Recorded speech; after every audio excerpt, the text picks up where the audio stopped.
Welcome to the video session of English subject 11 Science Grammar section. Dear students, today we are going to learn the point framing questions. In the previous video session, we have learned language function.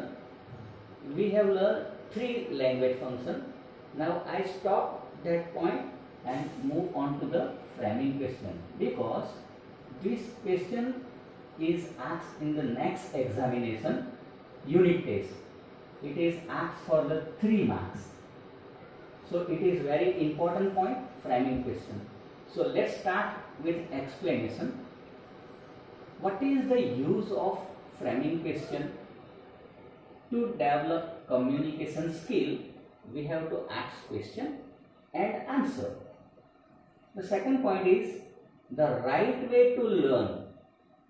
What is the right way to learn? To ask question. Once the great scientist Thomas Edison Alva asked a question to his mother, what is the right way to learn? And his mother answered with love, the right way to learn is to ask question. મિત્રો, ભણવાની સાચી રીત પ્રશ્ન પૂછવા, અને પ્રશ્ન પૂછીએ તો જવાબ મળે અને ધીમે ધીમે વાતચીત આગળ વધે. ઇટ મીન્સ આપણી સ્કિલ, કમ્યુનિકેશન સ્કિલ ડેવલપ થાય, રાઈટ? એટલે આ પ્રશ્ન આપણા માટે બહુ જ અગત્યનો છે, એટલા માટે કે આપણી કમ્યુનિકેશન સ્કિલ ડેવલપ થશે એટલે જીવનમાં એ ઉપયોગી થશે અને પરીક્ષામાં આપણને પ્રશ્નો બનાવતા આવડી જશે. તો આ રીતે આનું બહુ જ મહત્વ છે અને આ એના ઉપયોગો છે. ટુ ડેવલપ કમ્યુનિકેશન સ્કિલ અને the right way to learn to ask question. બરાબર? ચાલો, તો હવે એક મુદ્દાની વાત તમને કહું. પ્રશ્નો 2 પ્રકારના હોય. એક તો ઇન્ફોર્મેટિવ ક્વેશ્ચન અને બીજો ઇન્વર્ઝન ક્વેશ્ચન. ઇન્વર્ઝન ક્વેશ્ચન એટલે બહુ જ નાના યસ નોમાં જવાબ આવે તેવા. For example, are you a student? તો તમે જવાબ આપો, yes sir, I am a student. If someone asks me that, sir, are you a student? Then I will say that, no, I am not a student, I am a teacher. It means કે જે પ્રશ્નોના જવાબ yes નોમાં આવે તે inversion question કહેવાય. અને બીજા પ્રકારના પ્રશ્નો એટલે કે માહિતી પ્રશ્નો, ઇન્ફોર્મેટિવ ક્વેશ્ચન, કે જે પ્રશ્નો પૂછવાથી માહિતી મળે. એ માહિતી પ્રશ્નોમાં આપણે WH વર્ડ્સનો ઉપયોગ કરીએ અને એના વડે આપણે જુદી જુદી માહિતી મેળવીએ. અને આ WH words means interrogative pronounce. તો વિવિધ પ્રકારના ઇન્ટ્રોગેટિવ પ્રોનાઉન્સનો ઉપયોગ કરીને પ્રશ્ન વાક્ય બને છે. બરાબર ને? આપણને જે પરીક્ષામાં પૂછાવાના છે તે આ પ્રકારના છે, યસ નો વાળા નહીં, આ પ્રકારના. એટલે આપણે આના ઉપર વધારે કન્સન્ટ્રેશન કરીશું. હવે આ ઇન્ટ્રોગેટિવ પ્રોનાઉન્સ કયા? તો આપણે અહીં થોડા 3 પાર્ટમાં મેં ડિવાઈડ કર્યા, so you can understand very well. The first part is who, what, when, where અને why. They are the basic WH question words કે જેના વડે આપણે સતત પ્રશ્નો પૂછી શકીએ. ત્યાર પછી એને જ લગતા આ 3 છે, whom, whose, which. અને છેલ્લે હાઉને લગતા પ્રશ્નો છે, how, how many, how much, how far ને how long. પ્રથમ આપણે આના મીનિંગ્સ સમજીએ. જો આના મીનિંગ્સ આપણને બરાબર સમજાઈ જાય પછી આપણે one by one we will learn in detail. The first one, who. Who means કોણ. આપણે ગુજરાતીમાં કહીએ તો કર્તા જાણવા માટે, એટલે ક્રિયાનો કરનાર, કોણ આ ક્રિયા કરે છે તે જાણવા માટે આપણે who થી પ્રશ્ન કરાય. સેકન્ડ, વોટ એટલે શું. આ થોડુંક વેરાયટી વાળું છે, એમાં બેઝિકલી કર્મ જાણવા માટે શું, પણ કેટલીક વાર ક્રિયા અને કર્તા જાણવા માટે પણ એનો ઉપયોગ થાય, જે આપણે જ્યારે ડિટેલમાં શીખીશું ત્યારે આપણે જોઈશું. ત્યાર પછી વેન એટલે ક્યારે. ઓબ્વિયસલી આપણને ખબર પડી જાય કે સમય જાણવા, time, to know about time. Where એટલે ક્યાં, place, to know about place. અને why એટલે શા માટે. reason જાણો. to know the reason we can ask with the word interrogative pronoun why. now move on to this part. whom એટલે કોને, whose એટલે કોનું, માલિકી, કોનો, કોનું, કોની વગેરે. which એટલે કયો, કઈ. આ which વાળો પ્રશ્ન પ્રાણીઓ અને વસ્તુઓ વિશે માહિતી મેળવવાની હોય ત્યારે પૂછાય, અને who થી પ્રશ્ન પૂછાય તો વ્યક્તિને લગતા પ્રશ્નો હોય. બરાબર છે. ચાલો હવે move on to the third part. how. how એટલે શા માટે. how many એટલે કેટલા.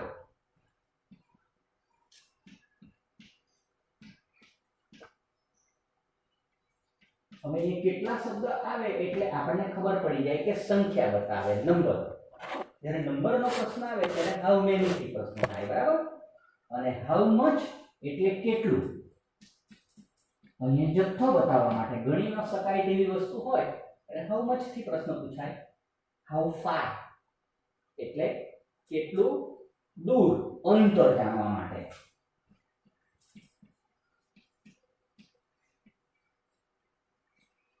અને છેલ્લો how long એટલે કેટલો સમય.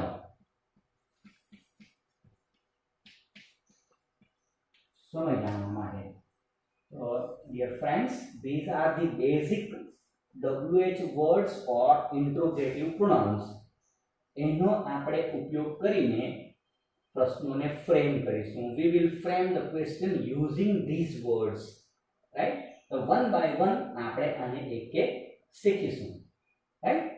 ચાલો તો હવે પહેલા આપણે લઈશું who.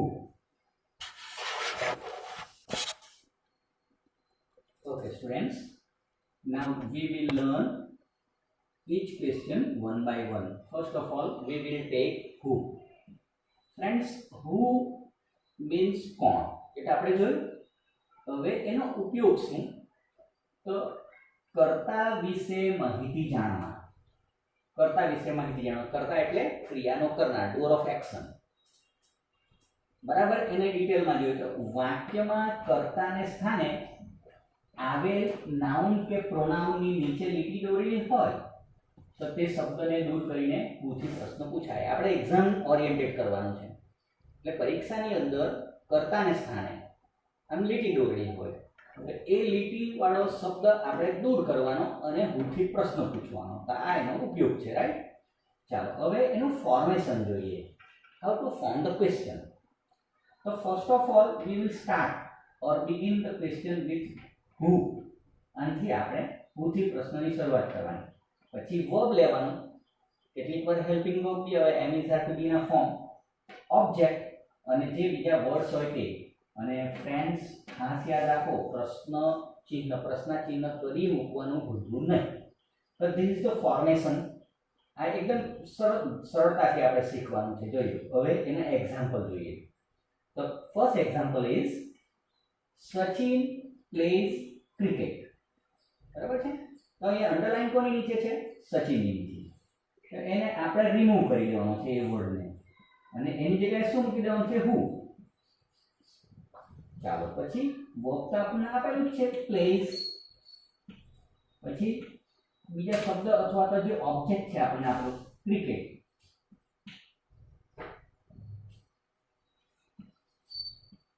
એટલે પ્રશ્ન ચિહ્ન. જો આપણને ગ્રામરનો ભાન વિના ભણવું હોય તો એકદમ સરળ શું, તો જે શરૂઆતનો શબ્દ આપેલો છે ને, જે કર્તા તરીકે હોય તેને આપણે રિમૂવ અને who મૂકી દેવાનું, બાકીનું બેઠું જ મૂકી દેવું, અને છેલ્લે પ્રશ્નાર્થ. આ burden without burden of grammar બન્યું. આ બધી રચનાને એ આપણને થોડું બહાર લાગે પણ આ એક સરળ રીત છે. ચાલો તો બીજો પ્રશ્ન જોઈએ. A peon rang the bell. Here it is in past tense, but don't worry about the tense or grammar. આપણને અંડરલાઈન કયા શબ્દ નીચે કહે છે? peon. જે સબ્જેક્ટ ઓફ ધ સેન્ટેન્સ છે એને આપણે શું કરવાનું છે? રિમૂવ કરવાનું છે. Remove the subject and put who in place of that word. Who rang the bell. Put a question mark at the end of the sentence. Right, now move on to the third one. Mr. Sam will visit our city next week. You can see it is simple future tense, but don't worry about grammar. આપણે થોડી ટેકનિકનો ઉપયોગ કરીએ. Mister same ની નીચે underline કરેલી હોય તો આપણે એને રિમૂવ કરી દેવાનો, right, because it is subject. અને એની જગ્યાએ શું મૂકવાનું છે? હુ. અને બાકીનું જેમનું તેમ, આ બધા શબ્દો જેમના તેમ ઉતારીને શું મૂકી દેવાનું? પ્રશ્નાર્થ ચિહ્ન. So you can frame the question using this word who very easily. આ એકદમ સરળ આપણે એક પહેલો પ્રશ્ન જોઈ લીધો. હવે બીજા પર જઈએ. Okay, dear students, now move on to the second one. What? What નો અર્થ થાય છે શું, બરાબર છે? હવે એનો ઉપયોગ જોઈએ. Use of what. વાક્યમાં કર્મ વિશે જાણવા.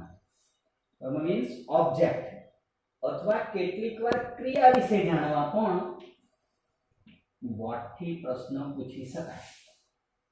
બીજી અગત્યની વાત પરીક્ષાલક્ષી. વાક્યમાં ક્રિયાપદ કે કર્મ નીચે લીટી દોરેલી હોય, લીટી લાઈન દોરેલી હોય તો તે શબ્દને દૂર કરીને WH થી પ્રશ્ન બને. આ પરીક્ષાલક્ષી મુદ્દો છે આપણો. ચાલો હવે એનું એક્ઝામ્પલ જોઈએ. First example, I play cricket every day. હવે આપણે જોઈએ કે આ સબ્જેક્ટ તમે ટેન્સ શીખી ગયા એટલે તમને બરાબર ધ્યાન હશે, બરાબર ને? ત્યાર પછી આ વર્બ અને આ ઓબ્જેક્ટ અને આ અધર વર્ડ્સ, બરાબર? હવે આપણે જોઈએ તો અહીંયા અંડરલાઈન ક્યાં હશે? તો કે ઓબ્જેક્ટની નીચે અંડરલાઈન હશે. એટલે આપણે જાણી જવાનું કે પ્રશ્ન શાનાથી બનાવવાનો છે? કે ભાઈ વોટ થી બનાવવાનો છે. ક્રિકેટ એ ઓબ્જેક્ટ છે એટલે આપણે વોટ થી પ્રશ્ન બનાવવાનો છે. હવે અહીંયા આપણે જોઈએ તો અહીંયા ફોર્મેશન નથી મૂક્યું, કારણ કે એ એમ જોવા જઈએ તો ગ્રામરનો એક ભાર પડશે તમને. તો અહીંયા આપણે ફોર્મેશન બી જોઈ લઈએ કે વોટ થી પ્રશ્ન બનાવવો હોય તો પહેલા વોટ આવે, બરાબર છે? પછી શું આવશે? તો કે હેલ્પિંગ વર્બ લેવું પડશે એટલે પ્લસ હેલ્પિંગ વર્બ, બરાબર છે? પછી સબ્જેક્ટ આવશે અને પછી વર્બ આવશે અને અધર વર્ડ. એટલે આપણે એમ જોવા જઈએ તો જો અહીંયા જો આપણે ફોર્મેશન લખવા જઈએ તો પહેલા વોટ, પછી helping verb plus subject plus verb plus અધર વર્ડ અને પ્લસ ક્વેશ્ચન માર્ક. આ એનું ફોર્મેશન થયું. પણ આ બધું યાદ રાખે તો તમે ઘણીવાર ગૂંચવાઈ જાઓ. તો આપણે એક સરળ ટેકનિક તમને આપું, એટલે આ ગ્રામરના ભારથી મુક્ત કરું તમને. આ શબ્દ આપણે કાઢી નાખવાનો છે ને, ક્રિકેટ, બરાબર? પહેલો શબ્દ પહેલા તો બધું કોઈ પણ પ્રશ્ન બનાવે તો શરૂઆતમાં જ આવી જતો હોય પહેલું પ્લેસ એટલે વોટ. હવે આપણી પાસે રહ્યા શબ્દો કેટલા? આ કાઢી નાખતા. આઈ પ્લે એવરી ડે, બરાબર છે? તો વોટ પછી તો આપણે ફરજિયાત અહીંયા હેલ્પિંગ વર્બ મૂકવું પડે આ ટેન્સ પ્રમાણે. પ્લે છે ને એટલે ડુ, ડઝ, ડીડ, ત્રણ શબ્દો હોય આપણી પાસે, ડુ, ડઝ, ડીડ.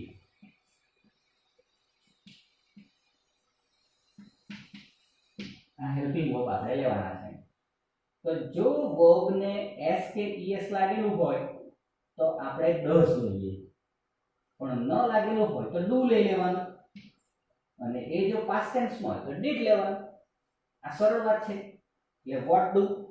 ચાલો હવે વોટ ડુ બાકીનું બેઠું જ મૂકી દેવાનું. I play every day. And there is question mark. Once again I will explain you. First of all what, then helping verb, do, does, did. કયું મુકાશે? તો ટેન્સ જોવાનો. જો અહીંયા જો s કે es લાગેલો હોય તો does આવે, એ જો ન હોય તો do આવે, past tense હોય તો did આવે. એ તમે જાણો જ છો, ટેન્સ શીખી ગયા એટલે એ બહુ એમાં પડતા નથી. પછી વાક્ય જેમનું તેમ I play, આ શબ્દ તો રિમૂવ કર્યો, every day. What do I play? હું થોડા ઝડપથી પ્રશ્નો બોલી બતાવું. What do I play? What do we play? What do you play? What does he play? What does she play? What do they play? What does Sachin play? બરાબર ને? આવા પ્રશ્નો ઘણા બધા ફટાફટ બને અને તમારી કોમ્યુનિકેશન સ્કિલ ડેવલપ થાય. તો આ સમજ પડી ગઈ. એક બીજો પ્રશ્ન લઈએ હવે. Sita is singing. Here you can see there is no object. શું ગાય છે આપણને ખબર જ નથી. એટલે અહીંયા આપણે અંડરલાઈન ક્યાં આપેલી હશે? તો કે આ સિંગિંગ ની નીચે અંડરલાઈન આપેલી હશે. તો at that time we can ask the question with the help of what. તો એ કેવી રીતે થશે? તો પહેલા તો what તો મૂકી દેવાનું અને પછી આપણે જે આપેલું હોય તેને ઉલટું બનાવી કાઢવાનું. what is Sita? સોરી, અહીંયા આપણે ડુ ની સહાય લેવાની છે. what do, બરાબર છે? Sorry, okay, what is Sita?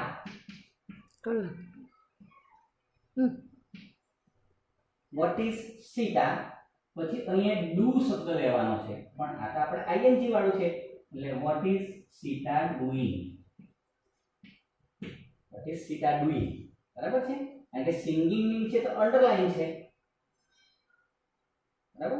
હવે આપણે ટેકનિકની દ્રષ્ટિએ જોઈએ તો જ્યારે આ પ્રકારનો પ્રશ્ન આપેલો હોય તો what તો પહેલા લઈ લેવાનો, પછી આ આપણે હેલ્પિંગ વર્બ અહીંયા આપણે જોતા જ છે હેલ્પિંગ વર્બ, પછી સબ્જેક્ટ. બરાબર છે? એટલે what પછી હેલ્પિંગ વર્બ સબ્જેક્ટ. આની નીચે તો અંડરલાઈન કરેલી છે, ઓબ્જેક્ટ છે નથી, ત્યારે આપણે ડુ ની સહાય લઈને આઈએનજી કે જે કંઈ તે મૂકવાનું છે. what is Sita doing? એટલે સીતા શું કરે છે, ભાઈ શું કરી રહી છે? એટલે કે ગાય છે કે જે કરે તે, રાઈટ? તો આ થયો પ્રશ્ન. હવે ત્રીજો લઈએ. આ પણ જરા જુદો છે, ત્રણ ને જુદા મૂક્યા છે. હવે અહીંયા the new mobile is on the box. અહીંયા આ રીતે સબ્જેક્ટ પર તમને અંડરલાઈન કરેલી હોય. આપણે તો સબ્જેક્ટ આવે એટલે આપણે હુંથી પ્રશ્ન પૂછીએ, પણ આ વસ્તુ છે, વ્યક્તિ નથી. તો આવું હોય, વસ્તુ હોય, તો ત્યારે આપણે what થી પ્રશ્ન પૂછી શકાય. તે કેવી રીતે પૂછાય? તો પહેલા તો what લઈ લેવાનું. what is in the box? it is very easy. બરાબર છે? ફરી પાછા રિવાઇઝ કરી લઈએ. what થી પ્રશ્ન પૂછવા માટે આપણે શું કરવાનું? તો કે ભાઈ પહેલા what શરૂઆતમાં આવી જાય, પછી હેલ્પિંગ વર્બ લેવાનું, સબ્જેક્ટ, વર્બ, અધર વર્ડ, ને પેલો જે ઓબ્જેક્ટ હોય એને રિમૂવ કરવાનો. કેટલીક વાર ક્રિયાપદ એટલે કે એક્શન ની નીચે અંડરલાઈન હોય તો પછી આપણે what લઈ લેવાનું, પછી હેલ્પિંગ વર્બ એટલે ઉલટ થઈ જાય, ઊંધું, what is સીતા. અને પછી આપણી પાસે તો કંઈ બચતું નથી ત્યારે ડુ ની સહાય લેવાની. અને છેલ્લું, જો સબ્જેક્ટ તરીકે કોઈ વસ્તુ આપેલી હોય તો what થી પ્રશ્ન પૂછાય. અને એ તો એકદમ સરળ છે, what is in the box. બરાબર ને? એટલે સેમ ટુ સેમ છે. ચાલો, તો આ what થી બી I hope you understood very well. Now we come to the next. Now students, we move on to the third point, when. Right? હવે when નો અર્થ થાય છે ક્યારે. અને what is the use of when? When is used to ask question about time, day, year or season or sometimes date also. આ બધા પ્રશ્નો પૂછવા માટે આપણે when નો ઉપયોગ કરીએ. In short, we use when to ask question about time. ચાલો, તો એ વાત તો સમજ પડી ગઈ. ચોક્કસ સમય જાણવા આપણે એનો ઉપયોગ કરીએ. હવે ફોર્મેશન, કે ભાઈ એનો ફોર્મ કેવી રીતે બને? તો પહેલા તો WH ક્વેશ્ચન વર્ડ પહેલો યુઝ થઈ જાય when, પછી to be am is are, was were, shall be, will be, જે કંઈ હોય તે, સબ્જેક્ટમાં નાઉન, પ્રોનાઉન અને વર્બ. આ એક રીતે બને. બીજું when પ્લસ હેલ્પિંગ વર્બ એટલે ડુ, ડઝ, ડીડ વાળું આપણે જે લઈએ છીએ તે, શેલ બી વગેરે. એની સાથે વર્બ, એક્શન વર્બ આવેલું હોય તે, અને જે અધર વર્ડ હોય તે. પરીક્ષા લક્ષી વાત કરીએ તો સમય બતાવતા શબ્દોની નીચે અંડરલાઈન હોય, તેને આપણે હટાવીને when થી પ્રશ્ન પૂછાય. ક્યારે when થી પ્રશ્ન પૂછાય? એટલે સમય બતાવતા શબ્દો નીચે અંડરલાઈન હોય ત્યારે. ચાલો, તો આપણે પરીક્ષા લક્ષી એક્ઝામ્પલ કરી જોઈએ. The NSS camp was on 5th September. NSS camp ક્યારે હતો? એટલે 5th September. હવે આ અંડરલાઈન ઓન 5th સપ્ટેમ્બર એટલે કે અહીંયા સમય બતાવતો શબ્દ જે ખરો એ નીચે અંડરલાઈન એટલે આપણે વેન થી પ્રશ્ન કરીએ તો પહેલા તો વેન તો પહેલા જ આવી જાય વેન ચાલો હવે આપણે અહીંયા ફોર્મેશન જોઈએ તો કે આ ટુ બી બરાબર પછી આ સબ્જેક્ટ અહીં લઈ લેવાનું છે વર્બ તો આ ટુ બી એ વર્બ છે અહીં એમ માની લઈએ હવે ટેકનિકની દ્રષ્ટિ જોઈએ તો જો જે શબ્દ આપણને આપેલો છે રિમૂવ કરવાનો તે કાઢ્યા પછી કેવી રીતે પ્રશ્ન બનાવે તો પહેલા વેન લઈ લેવાનું અને વાક્યને ઉલટું કરી નાખવાનું એટલે કે વર્બ સ્ટાર્ટિંગમાં આવી જાય અને સબ્જેક્ટ પાછળ જાય એટલે when was the NSS camp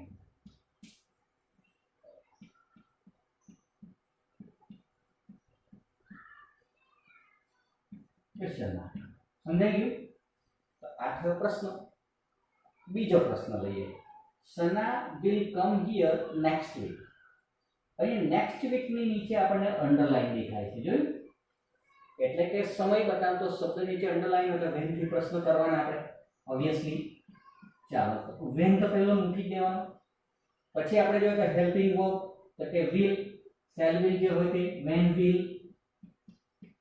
બરાબર છે પછી શું આવે હેલ્પિંગ વર્બ પછી સબ્જેક્ટ આવશે અહીંયા જરા થોડી ભૂલ થઈ ગઈ helping verb plus subject plus verb એટલે વેન વિલ સના પછી વર્બ કમ અને પછી other word here when will Sana come here અને છેલ્લે પ્રશ્નાર્થ ચિહ્ન તો મૂકવાનું ભૂલવાનું જ નથી હવે આપણે જુઓ આપણે ટેકનિકનો ઉપયોગ કરીએ તો પહેલા વેન મૂકી દેવાનું પછી તો કે આ જે વર્બ હોય તેને આગળ લઈ આવવાનું અને જે સબ્જેક્ટ પાછળ જાય એટલે વેન વિલ સના પછી જે વર્બ હોય તે કમ હિયર બાકીનું જેનું તેમ મૂકી દેવું એ પણ એક ટેકનિક છે બરાબર ને ગ્રામરનો ભાગ જો નહીં હોય તો આ વાક્યને સના વિલ સના એમ ઉલટું કરી નાખવાનું અને બાકીનું વાક્ય જેનું તેમ મૂકી દેવાનું when will Sana come here હવે સાવન વાળું વાક્ય છે Sawan visits this place every Friday નીચે અંડરલાઈન છે આપણે વેન થી પ્રશ્ન કરીએ આપણે લેવાનું છે વેન ચાલો પછી હેલ્પિંગ વર્બ લેવાના છે તો હેલ્પિંગ વર્બમાં તો અહીંયા આપણી પાસે શેલ વિલ જેવું કંઈ નથી બીજું નથી તો આપણે આગળ જોઈએ કે તેમ ડુ ડઝ ડીડ ની સહાય લેવાની છે તો અહીં ડુ ની લેવાશે ના ડઝ ની લેવાશે હા કેમ તો કે વિઝિટ્સ ને s લાગેલું છે એટલે ડઝ ડુ ને es લગાડી દેવાનું આ s અહીં આવી ગયો એટલે વેન ડઝ પછી સબ્જેક્ટ સાવન પછી verb visit this place other word question mark હવે આપણે ટેકનિકની દ્રષ્ટિએ જોઈએ પહેલા વેન લઈ લેવાનું બરાબર છે પછી ડુ ડઝ ડીડ જે આવતું હોય તે મૂકવાનું પછી વાક્યને ઉલટ કરવાનું છે સોરી અહીંયા વેન ડઝ સાવન પછી તો જેનું તેમ લેવાનું છે when does Savan visit this place બરાબર છે ને એટલે આપણે ખાલી આ એક હેલ્પિંગ વર્બ મૂકતી વખતે ખાસ કાળજી રાખવાની છે કે આ વિઝિટ્સ હોય એસ હોય તો ડઝ લેવાનું પણ એ જ્યારે ડઝ લઈ લે એટલે કે આ એસ અહીં આવી ગયો એટલે અહીંયા વિઝિટ ને એસ લાગતો નથી તો આ રીતે આ વેન થી આપણે પ્રશ્ન આજે શીખ્યા ડિયર સ્ટુડન્ટ્સ આજે આપણે આટલું જ નેક્સ્ટ પીરિયડમાં બાકીના આપણે પ્રશ્નો જોઈશું ત્યાં સુધી ગુડ બાય નાઇસ ટાઈમ